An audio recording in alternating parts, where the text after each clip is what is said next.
In this video, we'll cover our section on control charts and process capability. For this section, I've provided you with a workbook on Moodle that has a worksheet with control chart factors for use with control charts. If you don't have access to the worksheet and don't have these tables, you can still complete the exercises. You'll just need to enter the value that I select from the table into the workbooks. If you do have access to the workbook, you should pause the video now and download it from Moodle. Our first exercise is an XbarRchart. The text provides us with an example where we have 5 samples, and each sample has 4 observations. In some of the exercises, you are not provided the data for the observations. You are just given the X-bar value and the range for each of the samples. With that information, you can calculate X-double-bar and R-bar, which is what you need to continue with the exercises. For now, though, we'll go ahead and begin in a more real-world example where we would actually have collected the data ourselves. The first thing we need to do is calculate X-bar. X-bar is simply the average of each observations within each sample. So we'll take the average of our observations, leave the reference relative so we can just copy it down. We'll copy that in a second.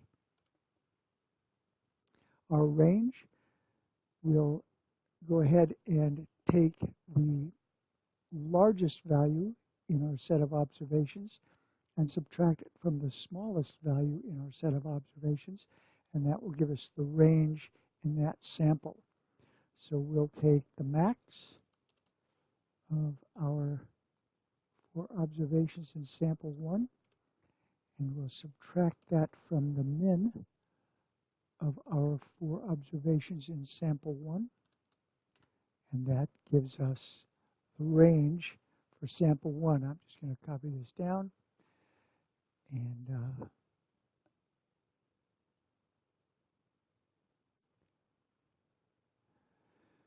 there, now we have our X-bar and our R-bar. Now this is where you would pick up on problems where you're provided with X-bar and R-bar. You would just calculate X-double-bar, which is the average of our averages,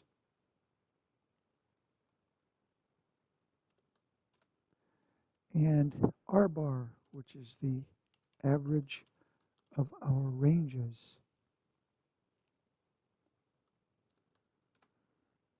Once we have that, we can finish collecting the information we need to create our control charts. I have a series of equations up here that provide you with the instructions that you need to find each of these values.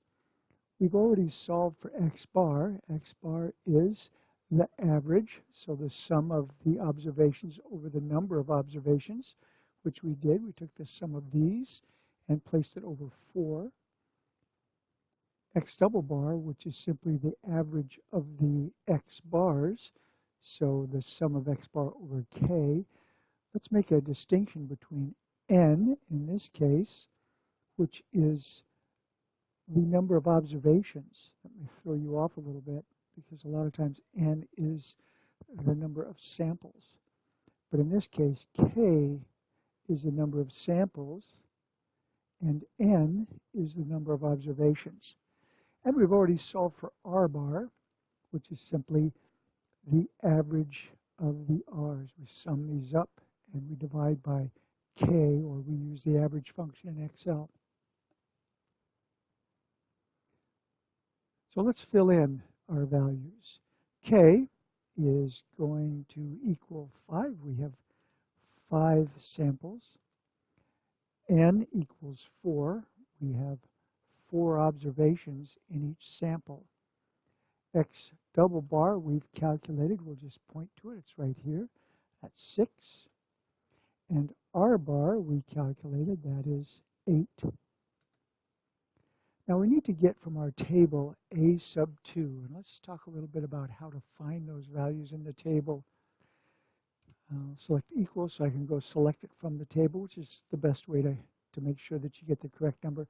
But I have to keep in mind the value of n for my problem. In this case, n is 4. So when I go to my factors table, I'll go to A sub 2 for an n of 4, and I get 0.729, and I'll bring that over. Now I need D sub 4 to solve for some of these. So I'll go and I'll get from my factors table from the D sub 4 column. And notice there are upper and lowercase d's, and case does matter. So this is uppercase D sub 4 for an n of 4. So I'll get that value, 2.282, and I'll return that. Then I need a D sub 3 for an n of 4. I'll go to my factors, D sub 3, here it is, n of 4, that's 0, and I'll enter that there. Now I have what I need to calculate my upper control limit for x bar, my lower control limit for x bar. My control limit for x bar is just x double bar, which is 6. And then I can calculate my upper control limit for R and my lower control limit for R. And my control limit for R is simply R bar, which is 8. So let's do the upper control limit for X. We'll use this formula. All right.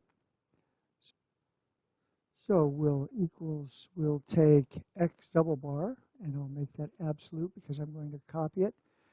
And I'm going to add that to A sub 2. Make that absolute, and I'll multiply that times R bar. And again, I'll make that absolute. I'm going to make all these absolute. I'm just going to copy them down. These are the same numbers. We repeat them simply to make the chart. We need to make lines on our control chart, and that's all we're doing at this point.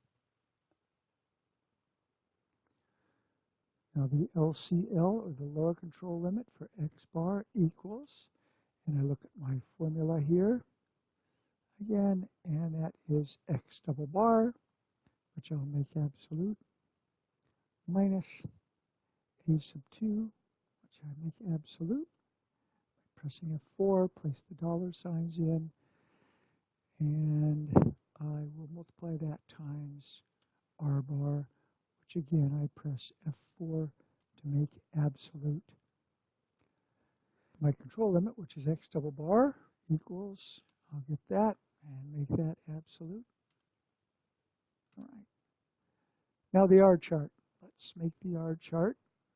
Here is the equation for the R chart. So equals, I want D sub 4, make that absolute by pressing F4, times R bar, again absolute.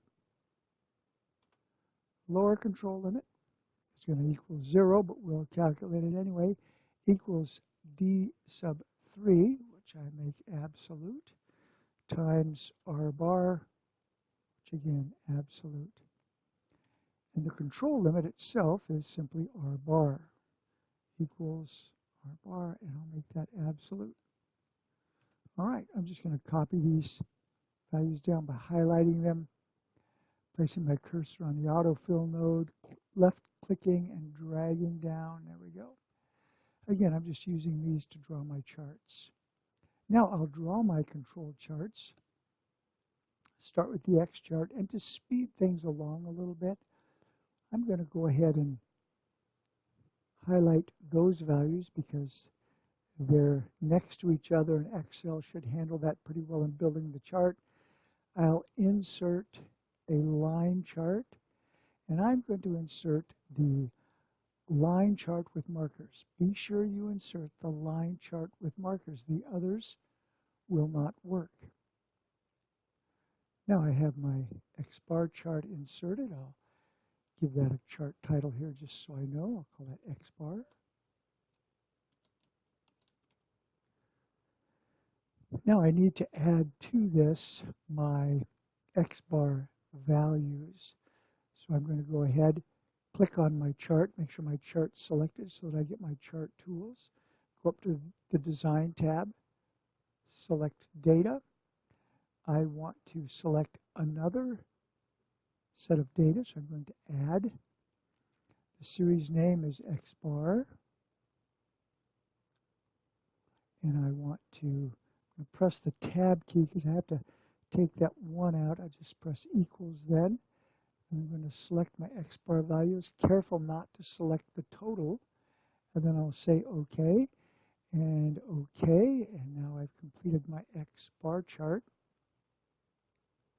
I'll go ahead then now and make my R chart. Go up. I'm going to select the values again just to speed this along so I don't have to plot them all one at a time. Here they are. I'll go ahead and click on the Insert tab, go over here to my line charts. Again, line with markers. That's the chart I want. Click that. You can see we're on our way. I'll change the chart title to R chart so I know which one I've got.